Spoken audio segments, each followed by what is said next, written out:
Hi everybody, it's me, Willow, and welcome back to my YouTube channel. I'm here with another fun video for all of you guys to enjoy.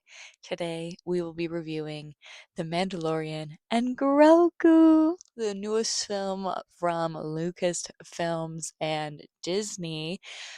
Whew, what did I think of this film? Oh, it is such a mixed bag as a diehard Star Wars fan. If you are a fan of the channel, have been here for a long time, you will know how big of a Star Wars fan I am. This channel was a really my gateway of just sharing how much I loved Star Wars at such a young age, and it really is what got me into filmmaking and loving film and just really being the person I am today. And George Lucas is such a big inspiration to me. I am very inspired by him, and I hope one day I can make something just as, half as good as what he made with Star Wars. But maybe one day I'll have to do like a ranking video, updated review of all the films. But I definitely am an original trilogy girly. I do like the prequels, but I do have a lot of criticisms about them, and I'm not a big Clone Wars girly. So I think ugh, that would tell you what I think about this film is, yeah, a mixed bag. But make sure you hit the subscribe button and the post notification button so you don't miss out on any of my future reviews. Also, hit my like button and leave a comment down below. I'm so grateful for all of your engagement with all my videos. Who is your favorite Star Wars character? I'd love to hear that in the comments down below. I would definitely say Princess Leia. It's probably my favorite. I love Carrie Fisher so much. RIP. It will be 10 years this December of her passing. So, yeah, love her so much. Make sure you check me out on all of the major platforms as well, because you can find me at Willow D Steele on all of the social media platforms. So, thank you so much for all of your engagement. I'm so grateful for it. And yeah, Mandalorian and Grogu, as an original trilogy girl, I just feel so weird about this film. I just feel like it is such a stand-in episodic film, and I feel like films, they can be episodic. I feel like Star Wars is an episodic adventure, right? Like each film is kind of like a chapter and it closes in a sense, maybe leaves you with a little bit of a cliffhanger, but they're all kind of their own little story. And this one just feels very much extended to the TV show. Like, I have one question here: TV or movie? I really feel like this is maybe like 3 episodes of The Mandalorian all put together. Apparently, Jon Favreau and Dave Filoni said that they were writing season 4, and then they were approached about the movie. They scrapped what they were writing for season 4 and then restarted a script for season 3. So this is all fresh in the framework of being a film, and I just don't buy that one bit. I feel like this has to be a TV episodes put together, or they just don't know how to write a film. Like, I just makes me so sad as a Star Wars fan. Like, it's been 7 years since we've had a Star Wars film, and I've been patiently waiting. And as somebody who loves the series, like, I have watched all 3 seasons. I do really enjoy it. I even watched Book of Boba Fett, and I think I enjoy that series more than the majority of the people. Like, it definitely is slow, definitely has some problems, but I did enjoy like the emotional core of the Book of Boba Fett and kind of how it connected to the Mandalorian and bounty hunters and spirituality with the Tusken Raiders, and very, very interesting. And people didn't like that, but I thought it was interesting. And just to see how this like really doesn't incorporate like any characters like Ahsoka, Luke, like nobody. It really is just like its own standalone, and it's also feels very disjointed in my opinion, just because the majority of the time you are watching Din as Mando in his full armor. We have no like he is personified, right? Like we do feel that he is a person underneath the suit, but in my opinion, I was like, okay, that is Latif and Brandon underneath the suit. That's not Pedro. And it felt very disjointed at sometimes, felt very stuntman-y. And then you have the puppet of Grogu right next to him, and then you have a CGI slop of some sort of like hut or other creature from some sort of planet, and it just looks so muddled. I don't think it looks very cohesive. And then we'll have like maybe one or two characters. We'll have Sigourney Weaver's character, or we'll have the Coin Imperial character. Like, I just felt like it was super disjointed with the mix of the people, the human people, and then the mix of the CGI alien creatures, that are so beloved in Star Wars. It just felt so off. Like I just really was not jamming with how the whole visual was coming together, which feels weird because I feel like I love how it looks on the TV show. Like I feel like I never have an issue with the puppet and Mandalorian standing next to each other, often standing next to something else. But I feel like on the show, it's often more practical. I think that was my biggest problem is the huts are such a major part of this film, and I really do not like the CGI in them. I think they just look so muddy, and I just don't think they look dimensioned enough. I feel like their movement is a little bit weird. Just did not give me the Job of the Hutt that I love. And obviously, I don't want them to be the exact same design. Like, I do like Rada. Like, I think it's a little bit interesting that he is like this gladiator warrior. He's ripped. He stands a little bit more up on his tail than slumped over, which I find intriguing, trying to change the design of him. Also, because he's from the Clone Wars movie as a baby, we get to see him all grown up, and nod back to that film. Kind of a like a heartfelt sequel in a sense almost to that film. This one is, and I just feel like they could have, like, obviously they wanted to do the CGI to make the movement a little bit more fluid, but I wanted it to be a practical puppet so bad. Like maybe they could, like, I don't know, like, I guess they didn't want to go practical with the aunt and uncle and then go CGI with Rada, but I was just very disappointed with how the Hutts looked, and they were such a big villain and protagonist of the film that it just really dwindles how I felt the overall look of the film. Yeah, it just did not land for me. I didn't like I enjoyed the Hut storyline, but I just didn't think they looked good. So it just kind of distracted me. So I thought the Hutt storyline was interesting because I do like the Hutts. I like their culture, the gangster, them being the crime warlords. I thought it was interesting that they made them use basic in this film rather than Huttese or Huttes. I'm probably not saying their language correctly, but they do use it a bit, but the majority of the time they're speaking basic, specifically with Rada. And I feel like that was just like a convenience thing for the audience because they're such a big focal piece. They're like, okay, the people aren't going to want to read the subtitles the entire time. So let's just give the fans a little bit and let's just move them to basics. So that was a little frustrating. I feel like they could have elevated a little bit more if they made them speak their language, especially with the whole culture idea of them being the crime warlords. Why would they lower themselves to speaking basic just for your convenience?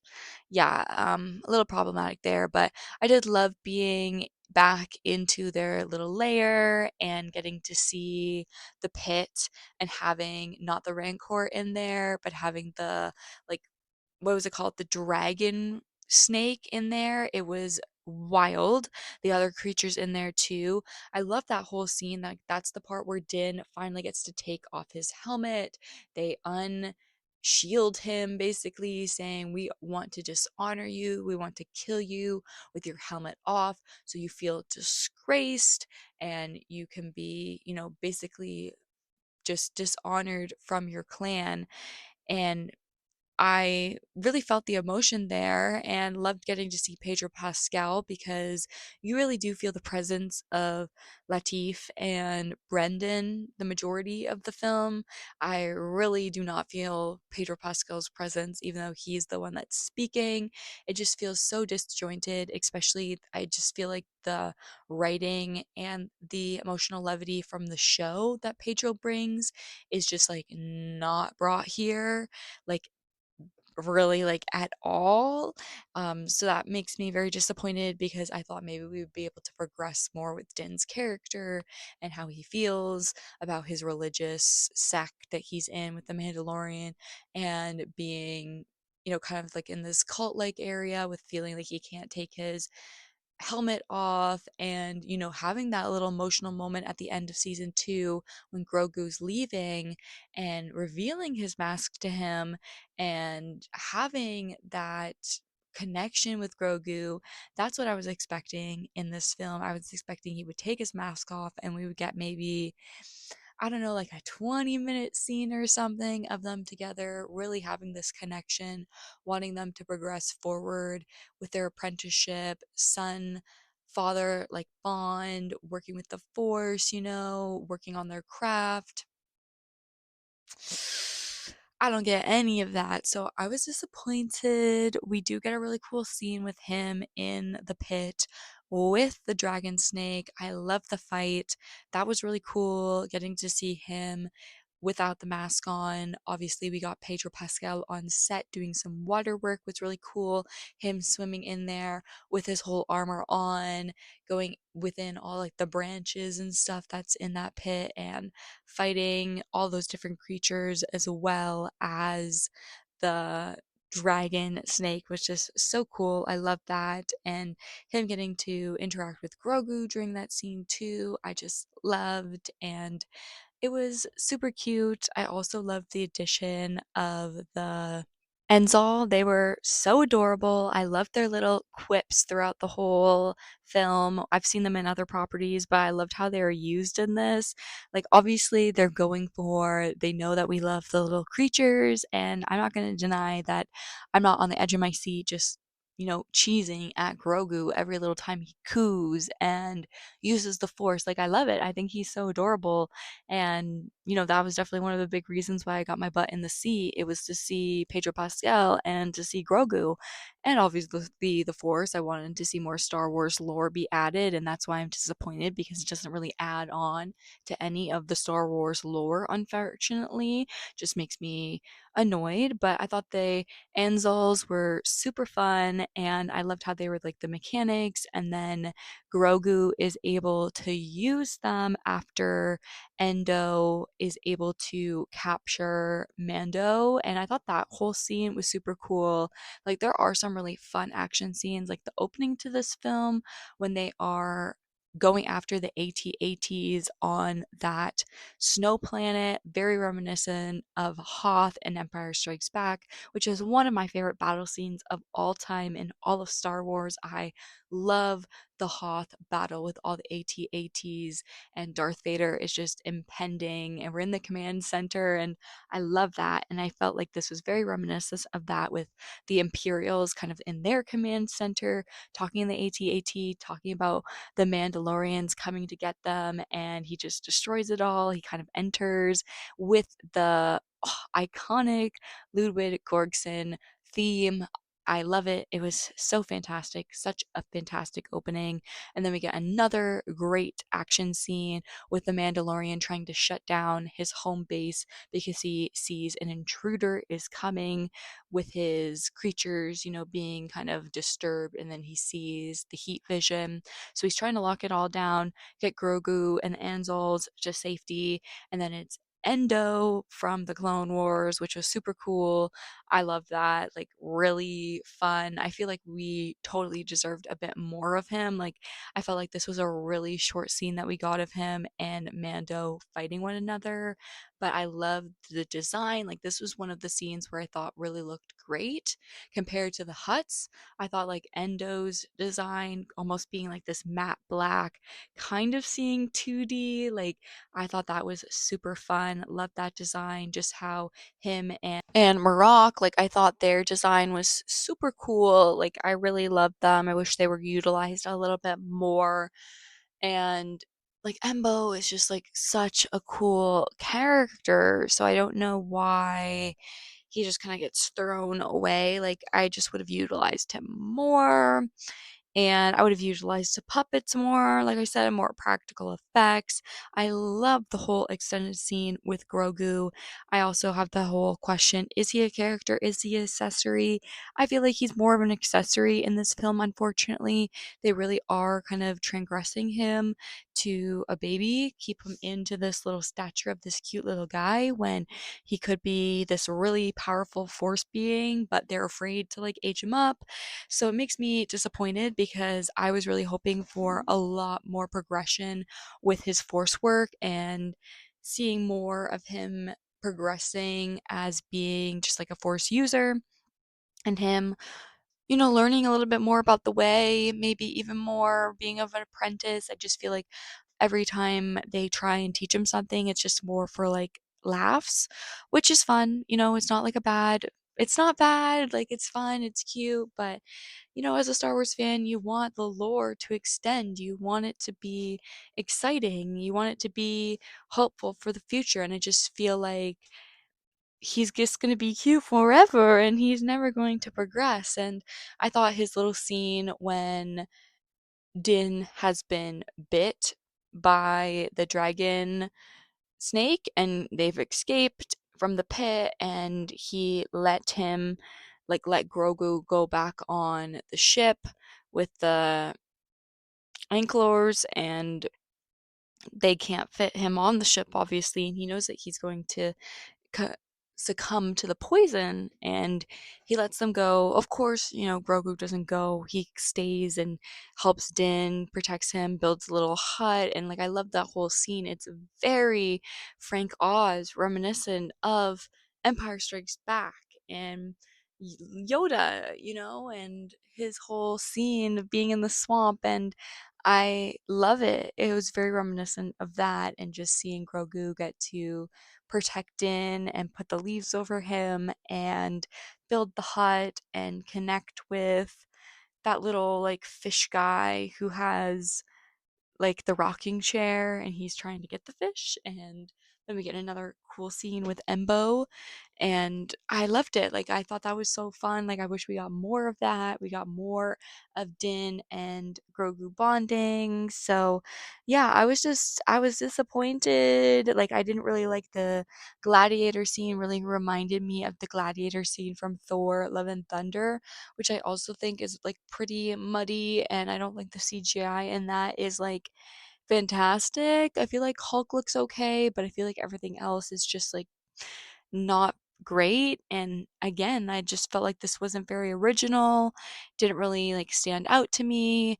I feel like there are quite a few different sci-fi entities with this cool gladiator type ring, being rented out to be this warrior going to be killed in his last match so he's never freed. Like, I just didn't think that was like super original. And Jeremy Allen White, like, it took me like at least like 2 to 3 times of Rada being on screen for me to be like, is that must be Jeremy Allen White, because I saw him at the beginning of like in the credits, and I was like, who is Jeremy Allen White in this film?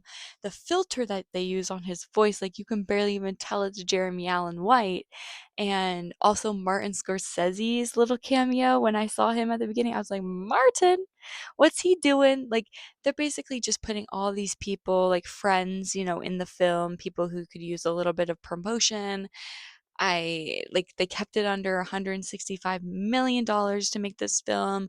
They're making it back their opening weekend for the Memorial Day weekend, and it seems like globally they're going to make 165 million back. So interesting to see, how this film's progressing. I think my favorite thing about the film is definitely Ludwig Göransson's score. I just love the synth addition, especially when they go to kind of like the urban nightclub planet, very reminiscent of kind of like a Coruscant, like urban place. I love the synthy, kind of like Blade Runner music. I thought it was so original, and like I loved it mixed with like all the different Mandalorian music that we get from the series, like the different themes. We kind of get a bit of that with some more original stuff for this movie specifically, and you just can never go wrong with Ludwig. Like he is an Oscar winner for a reason, double Oscar winner, possible third Oscar winner this year, award season running. So I definitely loved that. Going to download the score 100%. I loved it. And I did love all the little Grogu scenes, of course. Like, I love the action. Like, the action is pretty fun. Like, I wouldn't say, like, all of it's like my favorite. Like, I don't think it's necessarily like that strong in certain scenes, but I am a fan of, like I said, the opening montage fight scene with ATAs, the AT-ATs, and I also loved the scene in the pit with the dragon snake, and I just thought, overall it was kind of more a mediocre. I think I'm gonna give like a 3 out of 5 on Letterboxd. I haven't like fully decided my rankings just yet because, like I did have fun overall. I was on the edge of my seat at one point near like the end. I was like, okay, what's gonna happen? Like I was pretty sure I knew what was gonna happen. Like I feel like it is pretty predictable. It is pretty PG. Like we don't get anything like super bloody or like, like just like not a lot of like emotional levity, like just like the basic points are all checked like an episode of TV. Like I just feel like none of the lore is really expanded upon.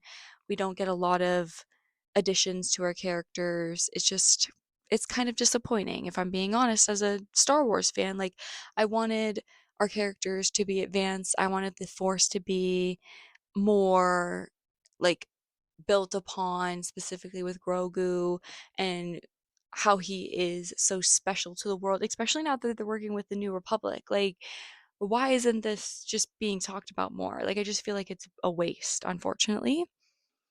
Overall, for being the first Star Wars film in 7 years, yeah, it doesn't live up to my expectations. I definitely had lower expectations going in. Don't get me wrong, I didn't think this was going to blow me out of the water, but I was hoping for a little bit more.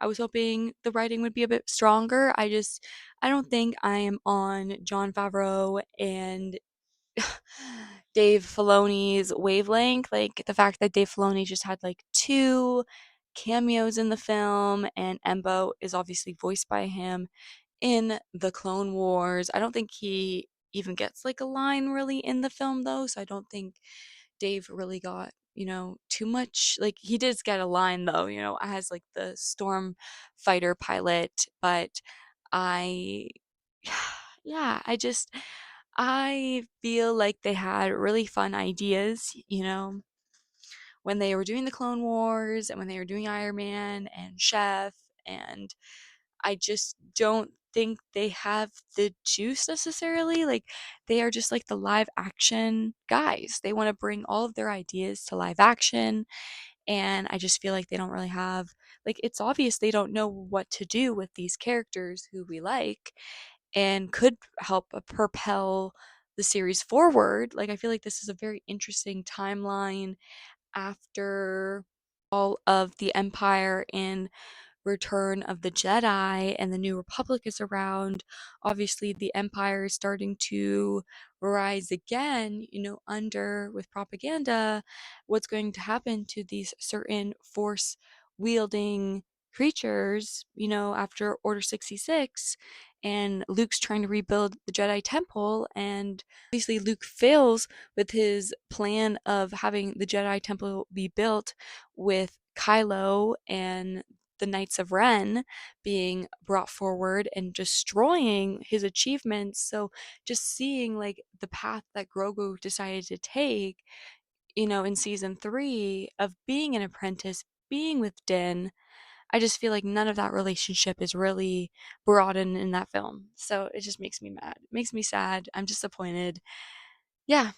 So what did you guys think? I'd love to hear your guys' thoughts down below. Did you have fun with the film? I definitely had fun. Like, I don't think it's like bad necessarily. Like, there's definitely some things that you can pick out and enjoy, but I don't think overall it's like a great Star Wars film. Like, it's definitely a disappointment. Like, I think that's the best word to say. It's a disappointment. I'm so sorry to say, but let me know your thoughts down below. Give me a like if you enjoyed the review. Make sure you're a subscriber and have post notifications on so you don't miss out on any of my future coverage. I'm covering Euphoria Season 3 and The Testament Season 1. Our finales are coming up this week, so make sure you don't miss out on them. I'm also covering awards predictions and festival footage, so make sure you don't miss out on any of that going forward. I'm also on all the major social media platforms: Letterboxd, Serialized, the Awards Expert app, Instagram, and TikTok. Give me love, follow me over on those platforms. I'm so grateful for all of your engagement. Thank you for pushing me out into the algorithm. Some other like-minded folks can join my cinema loving community. I'm so grateful for all of your continued support. I'm so grateful. So continue to support me, and I'll see you guys in my next video. And until then, remember to keep getting lost in cinema. Bye, guys.